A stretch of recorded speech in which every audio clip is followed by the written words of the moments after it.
Demain, dès 7 h du matin, les Ivoiriens sont appelés aux urnes pour un scrutin couplé municipal et régional. La CEI en appelle à des élections calmes et apaisées dans tout le pays. Du point de vue sécuritaire, Bert Kunders et Paul Kofi Kofi ont fait le point du dispositif de sécurisation de ces élections. La Banque ouest-africaine de développement vient de procéder au lancement du projet d'urgence de réhabilitation et de relance des activités rizicoles. Une action qui présage éventuellement une reprise des activités rizicoles dans les régions du Guémon, du Tonkoui et du Kavali. Coût de ce projet, financé par la BOAD, 4,4 milliards de francs CFA. Et puis dans l'actualité à l'étranger, l'arrivée des moulins fourniers en France. Au lendemain de leur libération, après 2 mois de captivité, les 7 membres de la famille Fournier sont arrivés aujourd'hui à l'aéroport d'Orly. Le président François Hollande est allé les accueillir. Voilà pour les principaux titres de l'actualité. Bonsoir à tous et merci d'être avec nous sur RTI 1. Je vous le disais à l'instant, demain dès 7 h du matin, les Ivoiriens sont appelés aux urnes pour un scrutin couplé, municipal et régional. La campagne de 2 semaines a pris fin hier à minuit, une campagne diversement menée dans l'ensemble. Jusque-là, aucun incident majeur enregistré. Ce soir, on se rend dans l'une des zones les plus sensibles du pays, faire ce point justement de la tenue de la campagne. Et nous sommes en direct de l'ouest de la Côte d'Ivoire avec notre reporter Michel Digré qui a suivi de près les activités des candidats pour vous. Michel Digré, bonsoir. Vous êtes notre envoyé spécial dans l'ouest du pays. Quelle est l'atmosphère qui a prévalu lors de la campagne dans cette zone? Effectivement, nous sommes dans la région du Tonkoui, mais au cours de cette campagne, notre équipe de reportage a pu sillonner les régions du Kavali et celle du Guémon. Le constat général qui se dégage, c'est que cette campagne a été civilisée. Aucun incident majeur n'a été relevé. Les candidats ont pu parcourir villes, communes et villages pour présenter aux populations leur programme de développement pour la localité. Les corps à corps, les meetings ciblés ont été privilégiés, mais c'est en fin de semaine, c'est-à-dire jeudi et vendredi, que le mercure est monté d'un cran. Les candidats ont sorti le grand jeu. Nous avons pu assister à des grands rassemblements populaires. Ce samedi, tout est redevenu normal en attendant le scrutin de ce dimanche matin. Ne partez pas Michel, on vous a bien compris. Dans l'ensemble, tout s'est bien passé à l'ouest. Mais dites-nous, quels sont les enjeux de ces élections couplées dans la région ? Oui, vous le savez, en une décennie de crise, l'ouest de la Côte d'Ivoire a été sinistré. Tout presque est à refaire et l'ensemble des candidats est unanime sur cette situation. Les infrastructures économiques, l'eau, la santé, l'école, tout est ici priorité et les futurs élus locaux auront à résoudre ces équations. Il s'agira également pour eux de mieux gérer les questions liées au conflit foncier, également le retour de la cohésion sociale parce que la décennie de crise a laissé des plaies qui tardent à se cicatriser. Autant le dire, les enjeux de ces élections couplées ici dans l'Ouest sont d'une importance capitale car elles permettront de désigner les élus locaux qui vont propulser le redécollage économique de l'Ouest de la Côte d'Ivoire. Merci pour ces précisions, Michel Digré. Je rappelle que vous êtes notre envoyé spécial dans l'ouest du pays. Avec vous, on a parlé du déroulement de la campagne dans la région. Le déroulement du scrutin, une phase critique pour les premières élections couplées municipales et régionales dans le pays. À Gagnoa, les responsables locaux de la commission électorale indépendante et le superviseur général disent avoir pris des dispositions pour le bon déroulement du scrutin. Noël Niagno. Après la campagne, place maintenant à la mise en place du dispositif électoral. Personnel électoral, matériel, convoyage dans les différents lieux de vote. Dans la région du Go, le superviseur général informel, toutes les précautions ont été prises pour la tenue d'élections apaisées. Nous avons fait le tour pour la formation et partout. Là, au départ, nous avons craint qu'avec la grève des enseignants, on n'aurait pas suffisamment de représentants. Mais nous avons été débordés partout où nous sommes passés. Les enseignants disent qu'ils ne font pas la grève contre les élections. Un des points les plus difficiles, c'est Sério. Avec le sous-préfet de Sério et d'autres régions, nous avons discuté et nous avons demandé que des dispositions soient mises en place pour que le vote soit sécurisé et que les urnes reviennent à destination. Autre facteur déterminant, le comportement des agents électoraux. À ce niveau, Asket Bogi fait une invite à la loyauté. Neutralité absolue. Ils n'ont pas à soutenir Pierre ou Paul. Leur travail, c'est d'être loyaux et d'indiquer aux gens ce qu'il faut faire, mais ne pas participer, les obliger à choisir Pierre ou Paul. La région du Go, c'est 6 circonscriptions électorales, 5 pour la commune et 1 régionale. Cette veille d'élection, on fait de la sensibilisation du côté de la CEI. La Commission électorale indépendante en appelle à des élections calmes et apaisées pour la bonne marche du pays. Le vice-président de l'institution chargé des opérations électorales a rassuré la population quant aux dispositions prises par la Commission pour la bonne tenue de ce scrutin historique. Herman Yamia. À quelques heures de la tenue des élections couplées municipales et régionales, la Commission électorale indépendante CEI rassure. Toutes les dispositions ont été prises afin d'éviter d'éventuels désagréments dans les bureaux de vote. Dans les bureaux où l'élection est couplée, vous avez 2 isoloirs, 2 urnes qui sont bien distincts et il y a 5 personnes dans le bureau de vote. Vous avez le président du bureau de vote, ensuite 2 secrétaires qui s'occupent des élections municipales et 2 secrétaires qui s'occupent des élections régionales. Tout ça pour simplifier le vote à nos compatriotes. Quant au vote, le vice-président de la CEI chargé des opérations électorales souligne que les conditions ont été assouplies pour permettre à tous ceux qui sont inscrits sur les listes électorales d'y participer. Nous avons décidé que tout Ivoirien qui est inscrit sur la liste électorale puisse voter, même s'il n'a pas sa carte d'électeur.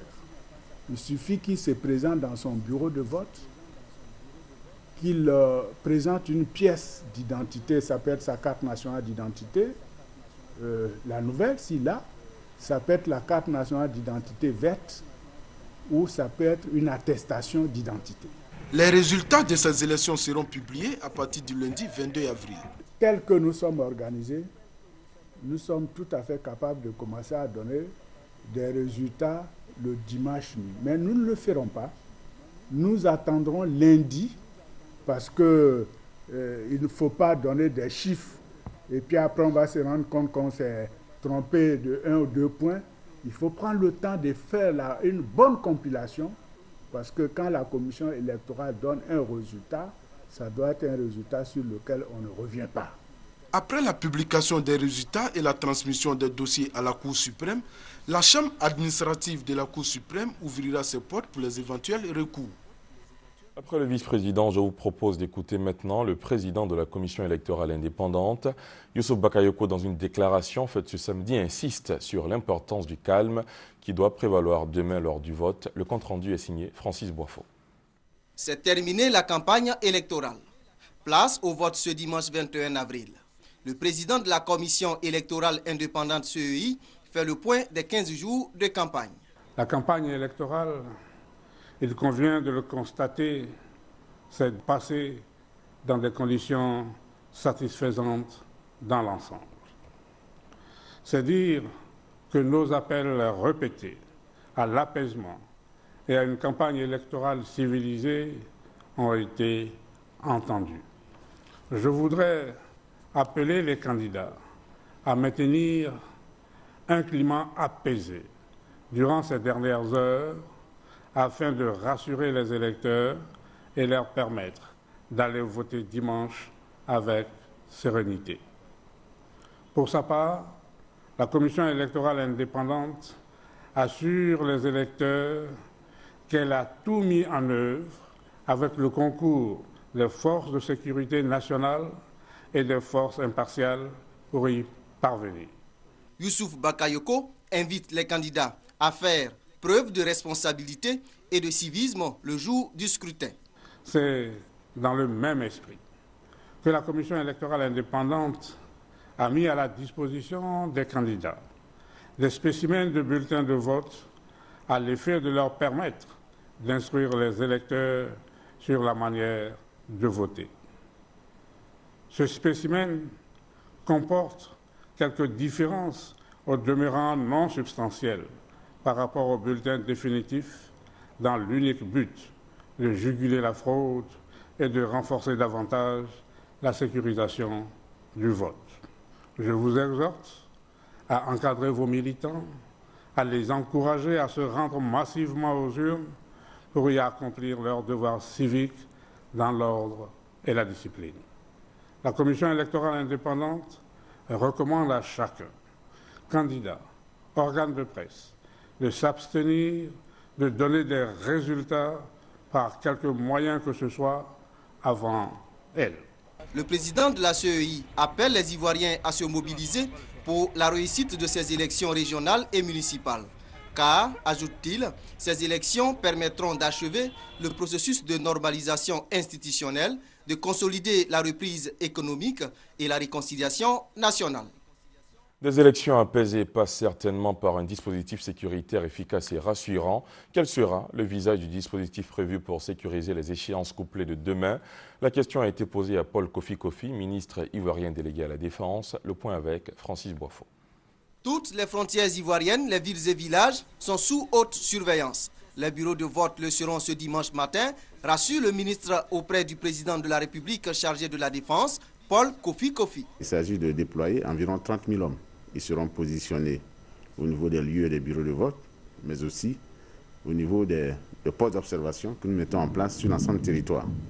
Et ces 30 000 hommes seront accompagnés par les effectifs de l'ONU ici présents. Et la police sera positionnée au niveau des lieux et des bureaux de vote immédiatement, renforcée par un deuxième cercle, qui est le cercle de la gendarmerie, et un troisième cercle par l'armée. Si nécessaire, on fera appel donc à l'armée. Vous avez l'ONU ici qui va transporter 5 000 de nos hommes pour les mettre sur l'ensemble du territoire et va aussi se positionner avec ses hélicos. Et l'ICORN se met aussi en appoint si nécessaire. Tirant les leçons des dernières élections à l'ouest du pays, le ministre Paul Kofi Kofi indique qu'un dispositif sécuritaire spécial a été mis en place. Le bataillon de l'ouest a été renforcé. Donc nous avons envoyé des hommes, mais nous avons aussi envoyé de la mobilité et tous les moyens nécessaires d'intervention pour que l'ouest soit sécurisé. Nous sommes allés au-delà, puisque le 5 avril, nous étions à Monrovia, travailler avec nos partenaires libériens, avec lesquels nous avons mis en place un plan de sécurisation, de renforcement des dispositifs, qui va être concrétisé par des patrouilles mixtes. Paul Kofi Kofi invite les populations, les forces de l'ordre et les candidats à un comportement citoyen. Donc nous demandons aux candidats d'être fair-play, aux populations qui vont aller voter. Donc nous vous demandons d'être non seulement fair-play, mais d'avoir le sens de la mesure, d'être calme dans les lieux des bureaux de vote. Attendez votre tour pour voter. Le matin, ne posez pas de barricades. Quand vous n'êtes pas content, ne déchirez pas les fiches. N'emportez pas les urnes. N'agressez pas les forces de l'ordre. Nos hommes ne doivent pas se mêler de la politique. Cela veut dire qu'ils ne doivent pas exprimer leurs intentions politiques en se mettant de façon visible derrière les candidats ou dans les lieux ou des bureaux de vote, faire usage de leurs armes ou alors intimider les électeurs pour les empêcher d'aller voter. Objectif, parvenir à des élections libres, transparentes et apaisées. Le ministre délégué à la Défense ivoirien, avant cette interview accordée à la rédaction de RTI 1, s'est entretenu il y a 2 jours avec le chef de l'opération des Nations Unies en Côte d'Ivoire, ONUCI. Le centre d'intérêt est le même, la sécurisation de ces élections. Herman Yamia. Entre autres sujets abordés au cours de cette rencontre entre le ministre en charge de la Défense, Paul Kofi Kofi, et le représentant spécial du secrétaire général de l'ONU, Bert Koenders, actualité oblige la sécurisation des élections locales et la neutralité que doivent observer en cette période les hommes en âme, aussi bien du côté de l'ONUCI qu'au niveau des forces ivoiriennes. C'est très important que nous travaillions étroitement ensemble pour sécuriser ces élections et aussi d'assurer que la population peut voter en toute liberté et sécurité, qu'il y a une sécurité des transports des urnes et qu'il n'y a pas de possibilité pour des citoyens ou des groupes de détruire le processus électoral. À l'ordre du jour également de cette séance de travail, un projet en cours visant le renforcement du partenariat entre les forces ivoiriennes et les forces impartiales. Nous sommes dans un partenariat et ce partenariat, nous allons le renforcer. Nous avons apprécié le processus qui est en train de se mettre en place d'un binômage de nos forces sur le terrain. Cela va renforcer la collaboration sur le terrain. Et cette collaboration elle est très forte, vous le voyez bien au sommet. sur le terrain. Les forces étant sur le terrain, il est important que ces forces se rapprochent pour non seulement mener des patrouilles, mener des actions, mais au quotidien. À propos justement de ce partenariat, les états-majors des différentes forces sont à pied d'œuvre en vue de sa formalisation dans les tout prochains jours. Demain donc, les électeurs sont invités à accomplir leur devoir civique et à se rendre aux urnes pour choisir leurs maires et conseillers généraux. Le représentant du secrétaire général de l'ONU en Côte d'Ivoire, Bert Koenders, que vous avez entendu à l'instant, outre la question sécuritaire, invite les électeurs à éviter les violences pour faire triompher la démocratie. C'est ce que nous dit Francis Boifo. Des élections transparentes, libres, sans intimidation ni violence, crédibles et répondant aux normes et standards internationaux. C'est une invite du représentant spécial du secrétaire général des Nations Unies en Côte d'Ivoire aux candidats, militants et sympathisants des partis politiques et électeurs. Bert Koenders rappelle aux acteurs politiques et groupements associatifs qu'un code de bonne conduite électorale a été signé en 2008. Vous vous êtes engagé à son strict respect, en sachant que la compétition électorale ne produit qu'un seul vainqueur pour chaque siège en jeu. Le succès du processus en cours est entre vos mains. J'en appelle par conséquent à votre sens le plus élevé des responsabilités pour éviter toute dérive et toute manipulation.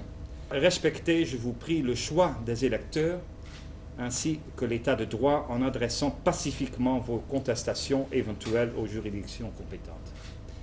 Je voudrais également renouveler mon appel solennel à tous les acteurs qui doivent jouer un rôle républicain et de neutralité absolue dans le processus. Ce sont les agents, bien sûr, de CEI, mais aussi les forces de sécurité, la FRCI dans tous ses différents components, la police, la gendarmerie et autres autorités, pour qu'ils adoptent aussi cette attitude responsable et action exemplaire avant, pendant et aussi, c'est important, après. Le représentant spécial du secrétaire général des Nations Unies en Côte d'Ivoire ajoute que les auteurs d'appels à la haine et d'incitation à la violence, d'actes d'intimidation et autres entraves au bon déroulement du processus seront passibles de poursuites devant les tribunaux et tenus comptables de leurs actes.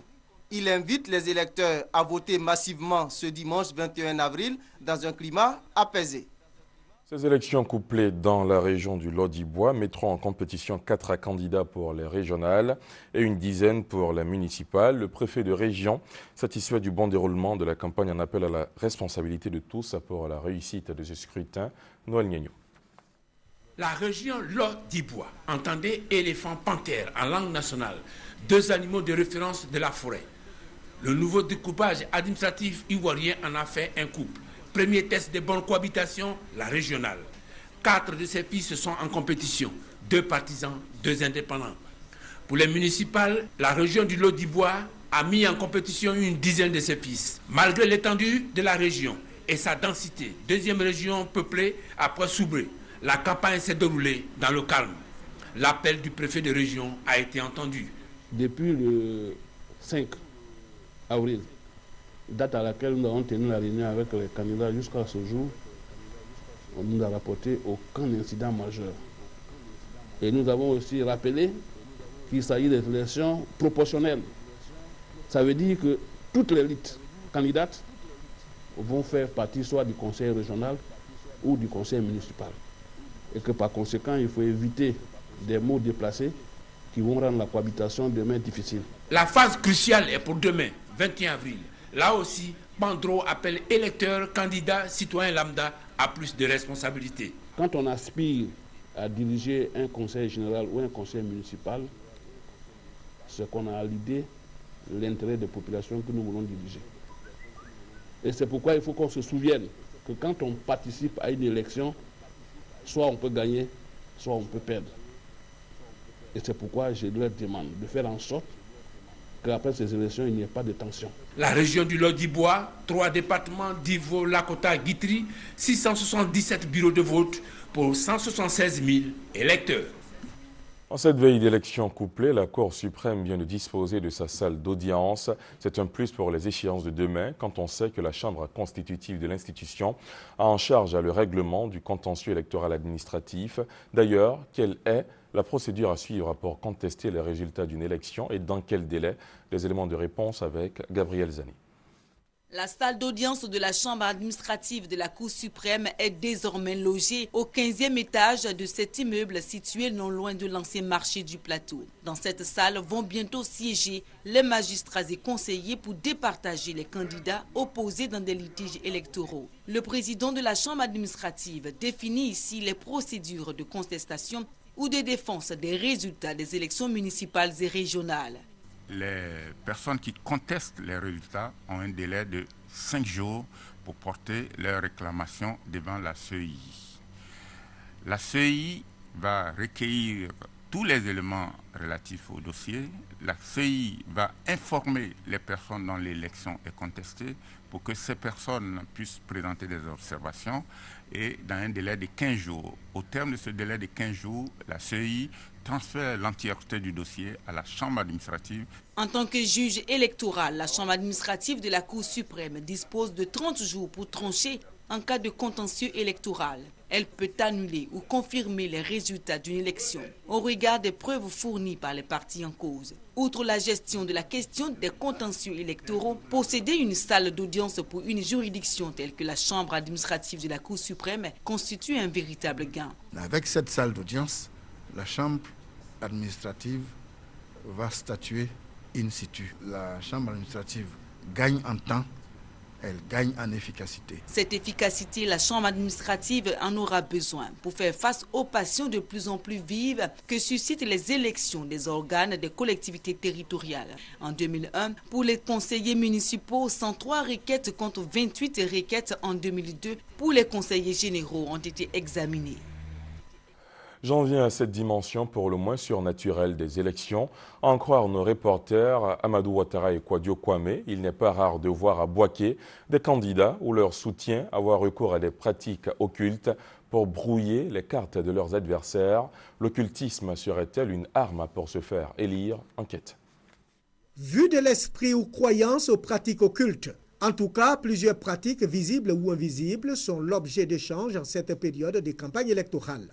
Comptant sur le charlatanisme, le fétichisme ou encore les croyances religieuses des candidats et leur soutien s'adonnent à des pratiques souvent peu ordinaires. Pose des canaris, de colas, d'offrandes multiples à des carrefours, des sacrifices de moutons, de volailles sont légion. Mais pour quel résultat? Pour un homme politique, il faut travailler sur le terrain. Donc, pour moi, c'est des gens qui se font des illusions. Ici, les tanneurs de peaux d'animaux avouent avoir fait de bons chiffres d'affaires en ces périodes. Ils ont enveloppé des gris-gris grâce à des sciences qu'ils ont seuls le secret. Puissance du fétichisme ou pas, au soir du 21 avril prochain, chacun connaîtra le verdict des urnes. La voix du peuple est celle de Dieu.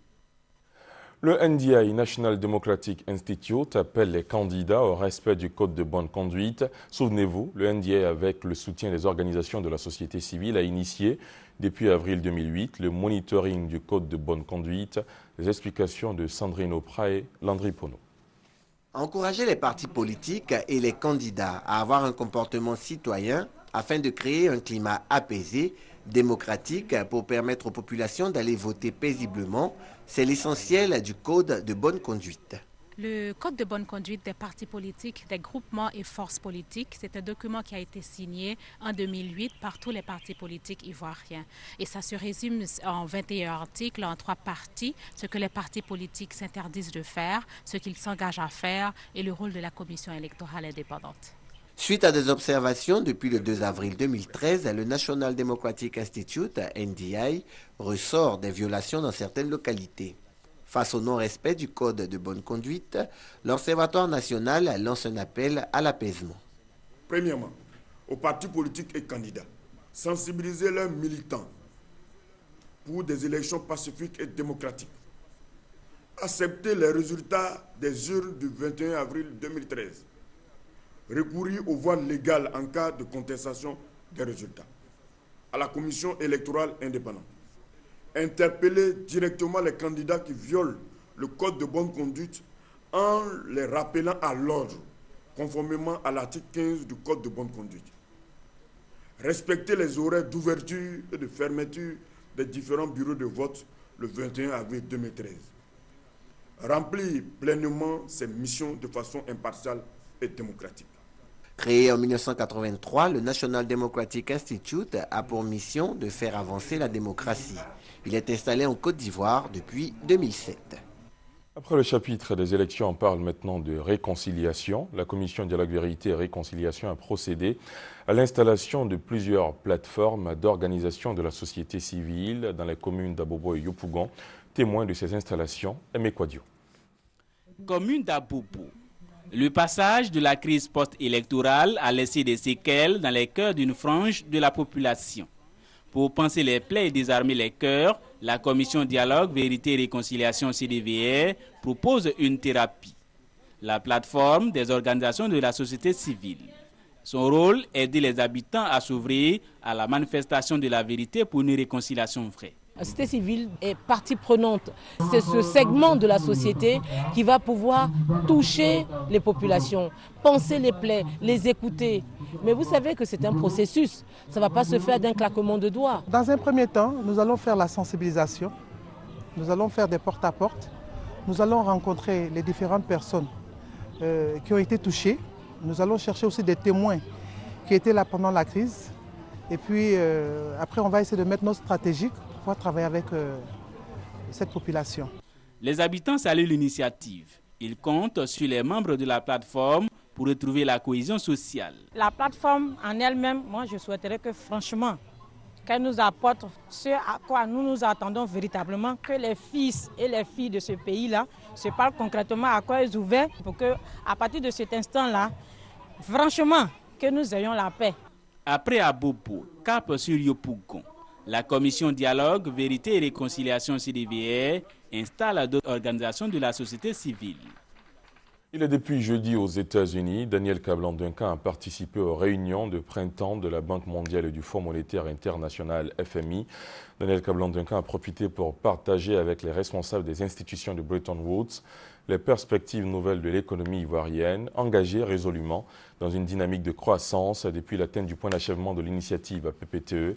Le chef du gouvernement ivoirien multiplie les plaidoyers sur place auprès de la communauté financière internationale pour la poursuite du financement du plan national de développement PND et évaluer la contribution des bailleurs de fonds. Autre sujet, le journalisme face aux défis du temps, tel est le thème de la conférence qui s'est tenue dans la journée dans les locaux de l'Institut des sciences et techniques de la communication ISTC, l'initiative de l'Association nationale des étudiants journalistes de Côte d'Ivoire, Sandrine Opra, Honorine Anigore.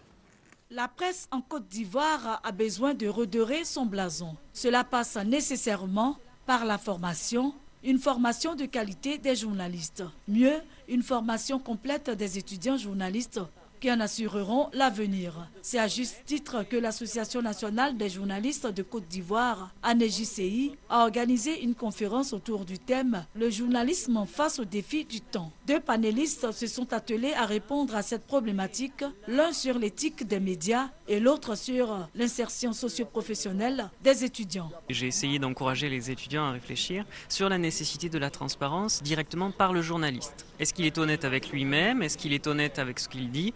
Et est-ce qu'il acceptera dans quelques années qu'on lui oppose ce qu'il a pu dire? L'environnement actuel des médias en Côte d'Ivoire ne permet pas d'être riche, mais d'être un citoyen moyen. Si vous voulez être journaliste, commencez par aimer le métier. Si vous l'aimez, si vous l'exercez avec passion, c'est sûr qu'il y a beaucoup de portes qui vont s'ouvrir à vous.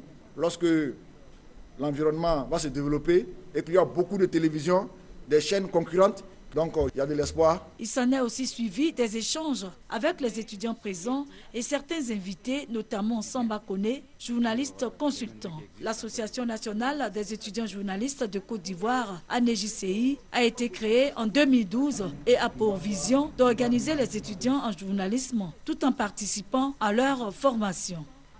Autre sujet en bref, en ce moment même, la régie de la radiodiffusion-télévision ivoirienne RTI Publicité initie une cérémonie dite Fête des partenaires, une manière de remercier les annonceurs et alliés de la télévision publique ivoirienne. Une performance record à l'actif de l'administration fiscale ivoirienne. En 3 mois, la Direction générale des impôts a réalisé une performance de plus de 252 milliards de francs CFA, soit un écart positif de 1,2 milliard. Les précisions d'Herman Niamia. 252,7 milliards de francs CFA mobilisés en 3 mois contre une prévision de 251 milliards, soit un écart positif de 1,2 milliard de francs CFA. C'est l'exploit que vient de réaliser la Direction générale des impôts. Cette performance, selon Joe Claver, directeur général adjoint, représentant le directeur général des impôts Pascal Abinan, est le fruit de la mobilisation exceptionnelle de l'ensemble des agents des impôts. Il les a donc félicités pour leur ardeur au travail et surtout pour le renforcement de l'encadrement des services. Cependant, a-t-il ajouté, les agents doivent redoubler d'efforts afin d'accroître les recettes fiscales. Pour les prévisions du trimestre à venir, la Direction générale des impôts entend mobiliser la somme de 404 milliards de francs CFA pour les caisses de l'État. Une prévision que les agents des impôts trouvent réalisable si les services mettent en œuvre les plans d'action 2013 de la Direction générale des impôts. En bref et en image, la 9e conférence des ministres africains en charge de l'élevage a pris fin hier. Les États participants se sont engagés à allouer 10% de leur budget à l'agriculture dans le but d'atteindre une croissance annuelle de 4,2% dans le secteur. Les ministres ont mis en exergue les défis auxquels le secteur élevage doit faire face sur le continent. L'actualité, c'est aussi le lancement hier de Vie scolaire numérique, un nouvel outil de suivi d'élèves à distance. Il a été mis en place dans le cadre du plan annuel de travail relatif au suivi et à l'encadrement scolaire. On en apprend un peu plus avec Francis Bofo. Plus besoin pour les parents d'élèves de se déplacer pour s'informer sur le travail ou le comportement de leurs enfants à l'école. La vie scolaire numérique est désormais à leur disposition. Cet instrument permet d'automatiser certains des actes posés par le personnel d'éducation, de communiquer en temps réel les informations relatives aux agissements, aux notes de classe et aux moyennes des élèves. La vie scolaire numérique utilise à la fois l'ordinateur, Internet et les téléphones portables. L'outil de gestion école qui est mis en place n'est pas payant. Si un établissement est intéressé, il peut s'adresser à la DVS pour qu'un parent puisse bénéficier d'un interservice. Il faudrait que l'établissement dans lequel se trouve son enfant soit dans le réseau vie scolaire. Le parent, tout simplement, à travers la plateforme 7117, peut envoyer une commande VS pour avoir plus d'informations. Le directeur de cabinet du ministre de l'Éducation nationale et de l'enseignement technique invite les acteurs du système scolaire ivoirien et surtout les parents d'élèves à s'approprier ce nouvel outil de communication. Dans le souci d'améliorer le rendement des élèves, le directeur de la vie scolaire annonce la mise en place dans les prochains jours de la carte de bus numérique, une carte de transport à puce rechargeable par mobile money. On va peut-être vers la fin du désordre dans le secteur du transport routier en Côte d'Ivoire. La corporation a désormais une seule représentation, le Haut Conseil du patronat du transport routier. Le président, Kamara Abdraman, vient d'être élu à Yamoussoukro en présence du ministre des Transports, Alvarassa. Kamara Abdraman, intronisé ici par le ministre des Transports Gaoussou Touré, est le président du Haut Conseil du patronat du transport routier en Côte d'Ivoire. Candidat unique, il a été élu par acclamation, par 80 délégués nationaux sur 87 attendus. Et cela en présence du préfet de région André Ekono Assoumo. Le président du Haut Conseil du patronat du transport routier de Côte d'Ivoire et son équipe entendent mettre fin au désordre qui règne dans le secteur du transport. En ce qui concerne les transporteurs, vous les délégués, on vous met le corps que vous avez au coude là. C'est le corps, hein. C'est pour aller directement au but avec l'intérêt des transporteurs, pas votre intérêt. Le ministre du Transport, Gaoussou Touré, reconnaît qu'il était difficile d'arriver à cette élection, mais cela a été possible grâce au concours de tous les transporteurs. Une entente donc à mettre à profit pour moderniser le secteur du transport. Aujourd'hui, c'est un grand jour pour nous tous, parce que le président vient de le dire, des mémoires des transporteurs, c'est la première fois que nous nous mettons tous d'accord sur un seul transporteur pour qu'il soit le président.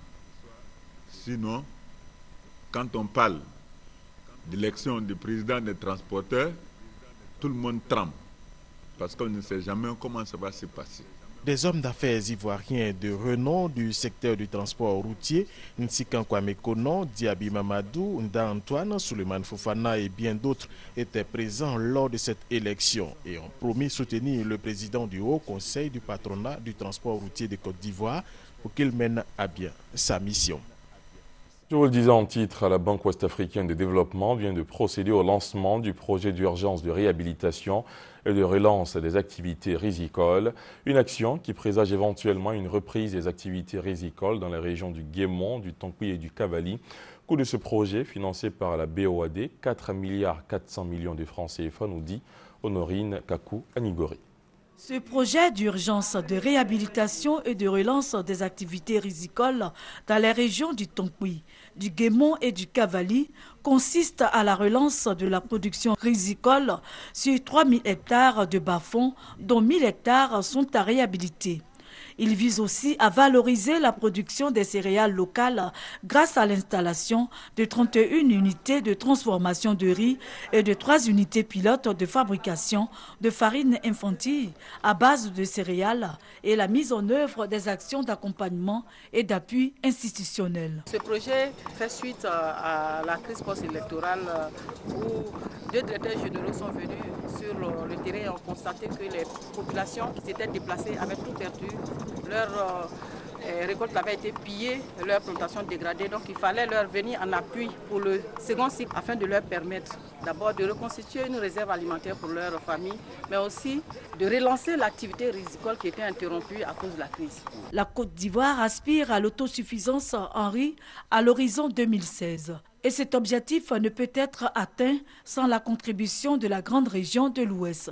C'est pourquoi les producteurs bénéficiaires de ce projet ont été invités par le ministère de l'Agriculture à une bonne organisation afin de tirer un meilleur profit de cet important programme de développement débuté en 2013. Dans le même chapitre, cet autre lancement, cette fois on parle du projet national de vivriers et de maraîchers.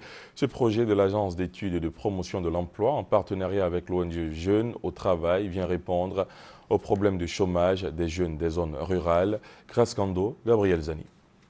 La méthode hydroponique ou technique de planting hors sol en passe de se développer en Côte d'Ivoire. Le projet national de vivriers et de maraîchers entend la vulgariser et en faire le socle de promotion de l'agriculture. L'ambition qui devrait aussi générer des emplois est cautionnée par des entreprises. Le secteur agricole est un secteur qui est véritablement porteur, est un secteur dans lequel les jeunes peuvent véritablement trouver la perspective en termes de création d'activités. Et il faut alors trouver un cadre, un environnement qui les y encourage de manière à ce qu'ils puissent s'installer et trouver la perspective. Nous avons choisi un créneau que nous trouvons porteur, qui est le hors-sol pour son fort taux de rentabilité. Notre apport, c'est l'encadrement, la sélection et puis la surveillance de tous ces partenaires qui nous accompagnent. Faire en sorte que ce projet-là aboutisse. La sélection des bénéficiaires se fera au travers des divisions régionales de la GEP selon des critères à définir. Le projet s'étend sur 5 ans et concerne une exploitation de 124 000 hectares avec une prévision de création de plus de 125 000 emplois.